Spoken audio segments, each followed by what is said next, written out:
Good evening बच्चों, कैसे हैं आप लोग। जैसे आज मैं क्लास 11 का वीडियो बना रहा हूँ, 11 बजे रात के, और आपके लिए आज इंट्रोडक्शन टू अकाउंटिंग का सेकंड पार्ट हम वीडियो डालेंगे। फर्स्ट पार्ट में जो हमने पढ़ा था, आज उसके आगे का पार्ट हम पढ़ेंगे। जैसे आप देख सकते हैं मैंने लिखा हुआ है objectives of accounting, functions of accounting, advantages of accounting. सबसे पहले बच्चों हम डिस्कस करेंगे ऑब्जेक्टिव्स ऑफ अकाउंटिंग कि अकाउंटिंग करने के पीछे मेन जो रीजन है वो क्या है। What is the main goal for objecting, sorry mistake, for accounting. जैसे आप अभी स्कूल लाइफ में, आपके स्कूल लाइफ का ऑब्जेक्टिव क्या है? एक एजुकेशन हो, आप 12th में पास करके एक अच्छे कॉलेज में जाए, उसके बाद अपना एक अच्छा करियर बने। This is the objective of your school life. ठीक उसी तरह the objectives of accounting, accounting के ऑब्जेक्टिव्स क्या है? Number 1, maintaining accounting records. सबसे पहले हमें मेंटेन करना पड़ता है रिकॉर्ड्स को, बिकॉज देखिए जो वर्बल चीजें हैं वो इंसान भूल जाता है। अकाउंटिंग में सबसे पहले आपको रिकॉर्ड रखना पड़ेगा। आप स्कूल में फीस देते हैं, आप उसका रसीद रखते हैं ताकि आपको पता रहे आपने कितनी फीस कब पेमेंट की है। आप किसी भी राशन दुकान या ग्रोसरी शॉप चले जाएं, उन लोग भी पूरा रिकॉर्ड रखते हैं उसमें कि किस घर में कितने का राशन उधार में गया, कहां से कितना पैसा हमें लेना है।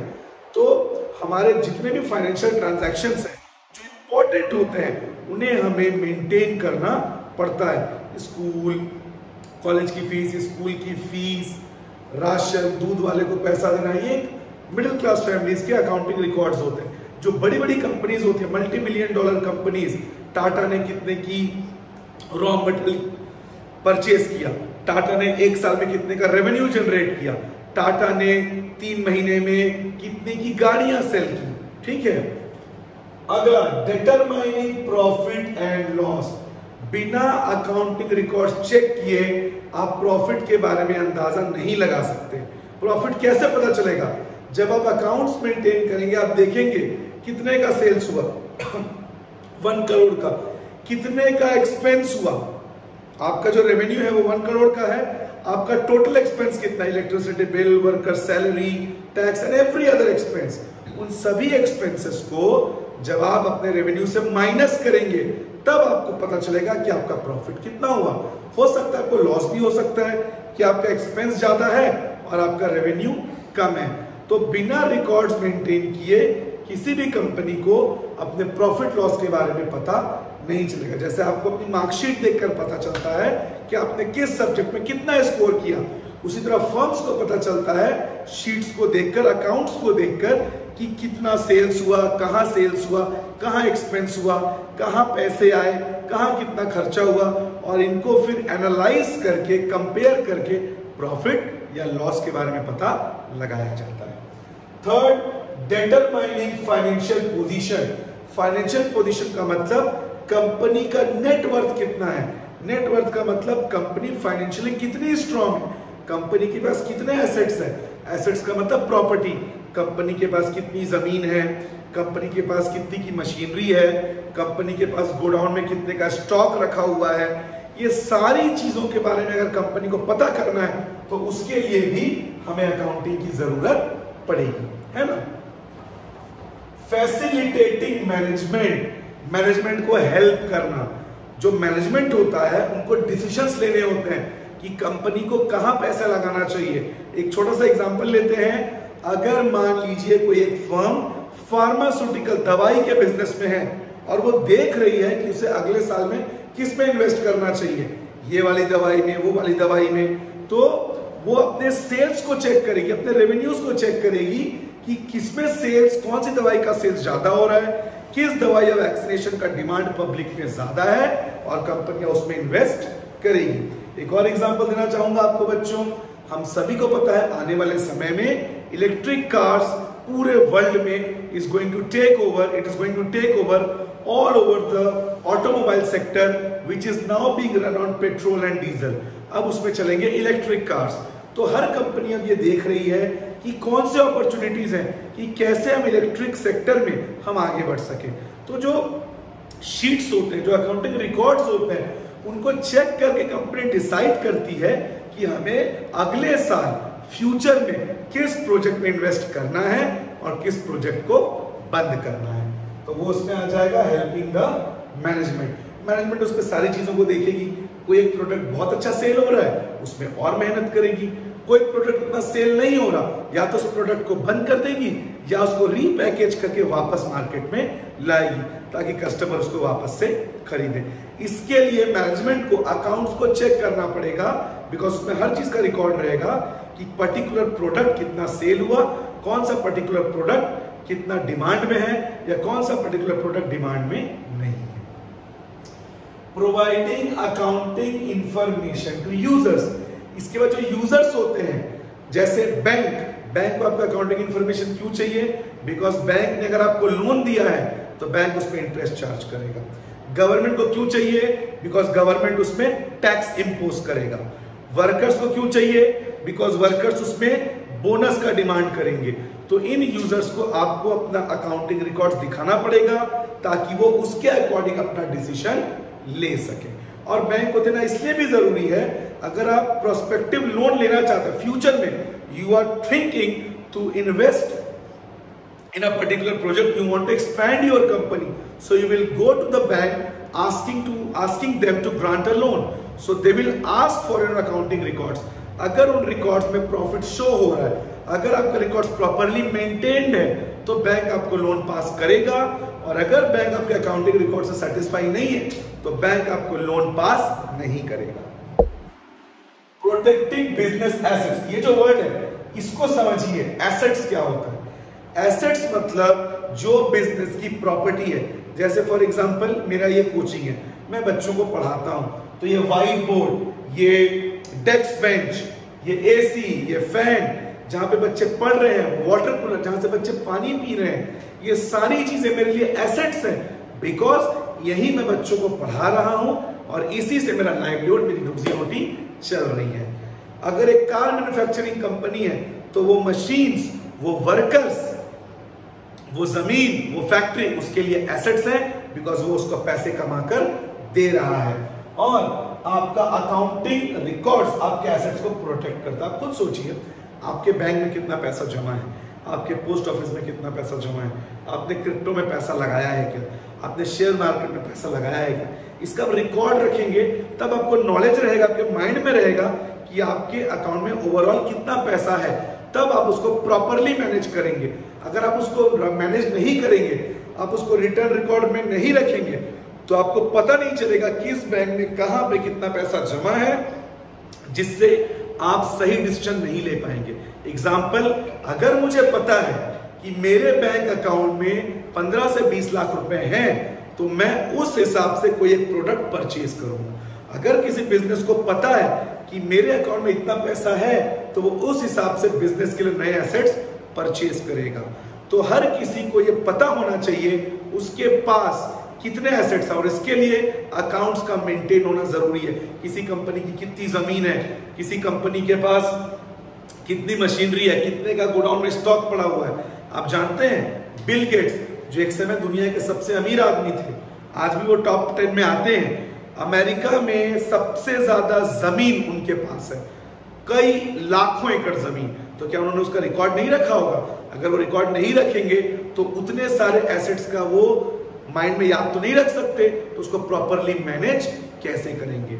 अगर आपको स्कूल से टाइम टेबल नहीं मिले तो क्या आप याद रख पाएंगे कौन दिन कौन सा सब्जेक्ट लेके जाना है? आप उसको रिकॉर्ड देखते हैं और उस हिसाब से अपना सब्जेक्ट का बैग प्रिपेयर करके आप स्कूल लेकर जाते हैं। तो अगर बिजनेस को इतने वैल्यूएबल एसेट्स का रिटर्न रिकॉर्ड ना पता हो तो कैसे वो उसको प्रोटेक्ट करेंगे? नेक्स्ट बच्चों, फंक्शंस ऑफ अकाउंटिंग। अकाउंटिंग क्या फंक्शन प्रोवाइड करता है? जैसे मोबाइल फोन क्या फंक्शन देता है? बात करना। मोबाइल फोन से हम शॉपिंग कर सकते हैं, मोबाइल फोन से हम अकाउंट टू अकाउंट ट्रांसफर कर सकते हैं। उसी तरह अकाउंटिंग क्या फंक्शंस करता है? नंबर 1, सिस्टमैटिक रिकॉर्ड्स, पूरे रिकॉर्ड्स को प्रॉपरली मेंटेन करने में हेल्प करता है। जैसे debit what comes in, debit जो अंदर आए, क्रेडिट व्हाट गोज आउट। तो अकाउंटिंग रिकॉर्ड से आप ये ध्यान रख सकते हैं कितना पैसा अंदर आया, कितना सामान आपने बेच के बाहर निकाला। तो सिस्टम से आप पूरे रिकॉर्ड्स को अकाउंटिंग रूल से मैनेज कर सकते हैं। प्रिपरेशन ऑफ फाइनल अकाउंट्स, जैसे बच्चों अभी आप लोगों ने 10th पास किया, आपके पास 10th का फाइनल मार्कशीट आया होगा, उसमें आपको पूरे अपने साल का परफॉर्मेंस का एक आइडिया मिला कि आपने साल भर में किस सब्जेक्ट में कितना स्कोर किया, किसी सब्जेक्ट में क्या आपने इंप्रूव किया। उसी तरह फाइनल अकाउंट जिसमें 3 अकाउंट्स आते हैं, trading account, profit loss account और बैलेंस शीट, जिसको हम आने वाले लेसन्स में पढ़ेंगे। तो फाइनल अकाउंट्स प्रिपेयर करके कंपनी ये देखती है कि एक साल में कंपनी ने कितना ग्रो किया, कहां लॉस हुआ, कहां और मेहनत की जरूरत है, क्या किसी और प्रोजेक्ट में इन्वेस्ट कर सकते हैं। तो ये सारी चीजें सेकंड पॉइंट में आ जाएंगी, प्रिपरेशन ऑफ फाइनल अकाउंट्स।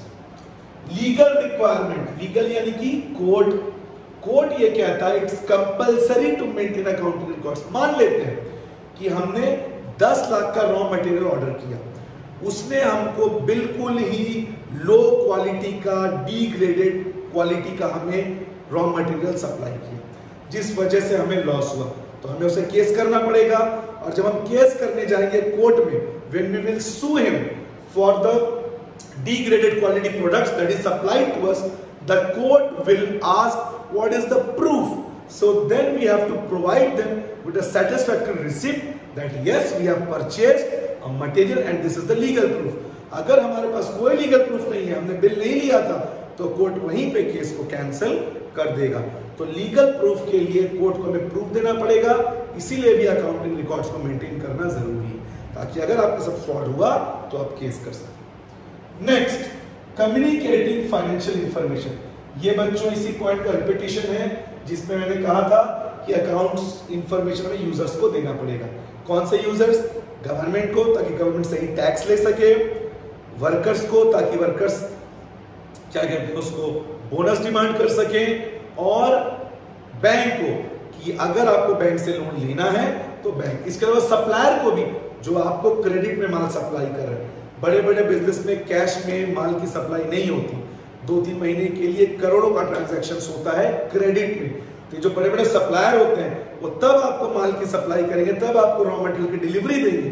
आपकी कार की फैक्ट्री है, रबर, फाइबर, ग्लास, जो भी रॉ मटेरियल की चीजें हैं, आयरन और बाकी सभी चीजें, ये बड़े सप्लायर आपको तब सप्लाई करेंगे जब आप रिकॉर्ड्स देखेंगे, रिकॉर्ड्स में प्रॉफिट शो होगा, तब क्रेडिटर आपको क्रेडिट में माल सप्लाई करेगा। बिकॉज तब उसको विश्वास हो जाएगा कि कंपनी प्रॉफिट में, मेरा पैसा नहीं डूबेगा।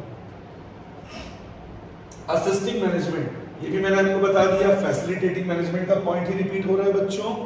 मैनेजमेंट को हेल्प करना, अकाउंट्स मैनेजमेंट को ये डिसाइड करने में हेल्प करता है कि मैनेजमेंट को क्या करना चाहिए। एक एग्जांपल लेते हैं, राशन दुकान में जब हम कोई चीज लेने जाते हैं, कई बार वो कहता है भैया ये सामान नहीं है, पोसाई नहीं पड़ता। इसका मतलब क्या है? इसका मतलब ये है उसने देखा कि वो प्रोडक्ट का सेल्स उतना नहीं हो रहा है। जब उसने बुक्स को चेक किया कि मैं हर महीने इसको परचेज कर रहा हूं लेकिन पब्लिक इसको खरीद नहीं रहा है, इसका मतलब पब्लिक में इसका सेल नहीं है, तो मैं उसको नहीं रखूंगा। जैसे आपके रिजल्ट्स आए तो आपने अपने मार्क्स देकर डिसाइड किया कि मुझे फ्यूचर में ये सब्जेक्ट लेना है, मुझे करियर में ये करना है। ठीक उसी तरह रिकॉर्ड्स को चेक करके मैनेजमेंट ये डिसाइड करता है कि मैनेजमेंट को करना क्या है।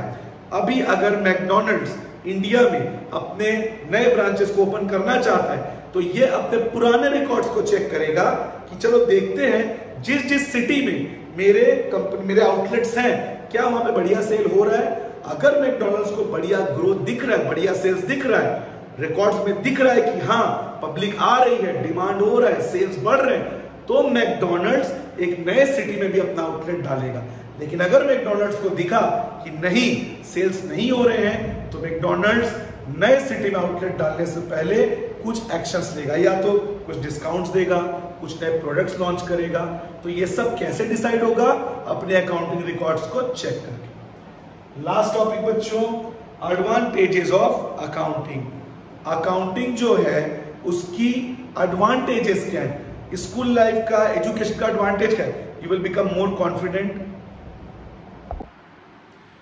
तो एडवांटेजेस ऑफ अकाउंटिंग, अकाउंटिंग का एडवांटेज जैसे एजुकेशन का एडवांटेज आपको कॉन्फिडेंट बनाता है, आपको एक स्किल देता है, आपको एक्सपर्टीज देता है कि आप कोई चीज लर्न कर लेते हो, करियर में आपको बाकियों के मुकाबले एक एडवांटेज देता है।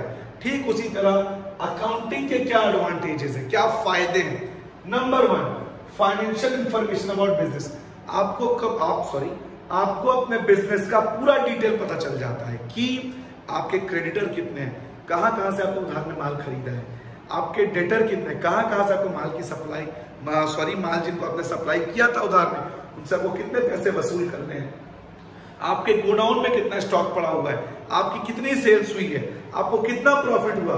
All the intricate details about the business you will get to know by accounting. Number 2, assistance to management. ये मैंने आपको बता ही दिया है बच्चों, मैनेजमेंट को हेल्प होता है फ्यूचर में क्या करना है अकाउंट्स को देखिए, क्या इस बिजनेस में और पैसे डालने चाहिए, क्या इस बिजनेस को बंद करना चाहिए, क्या कोई नया प्रोडक्ट लॉन्च करना चाहिए, सारी चीजें।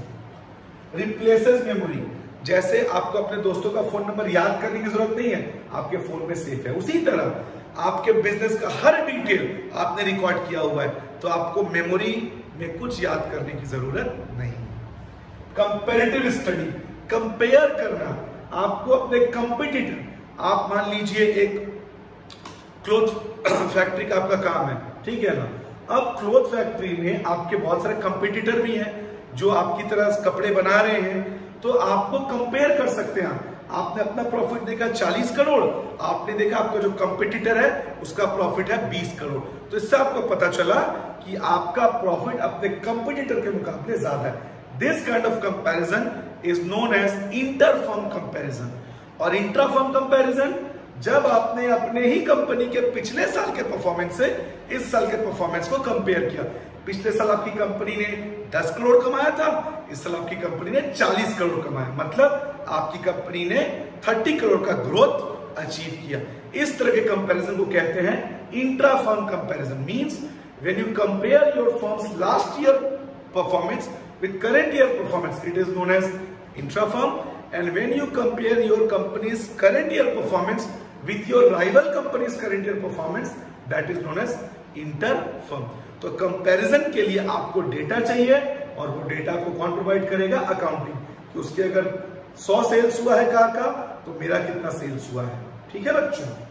इसके बाद सेटलमेंट ऑफ टैक्स, ये तो मैंने आपको बता ही दिया बच्चों, टैक्स भरना है तो आपको अपना प्रॉफिट पता करना होगा ताकि आप उस पर्टिकुलर प्रॉफिट में टैक्स दे सके।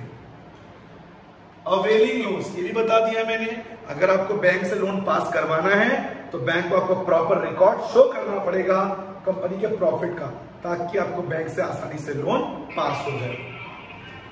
एविडेंस इन कोर्ट, और कोर्ट में प्रूफ के तौर पे भी आपका इस्तेमाल होगा अकाउंटिंग रिकॉर्ड। ये मैंने यहाँ पे आपको बताया था कि अगर आपको किसी के खिलाफ केस करना है तो कोर्ट में वो रिकॉर्ड मांगेगा।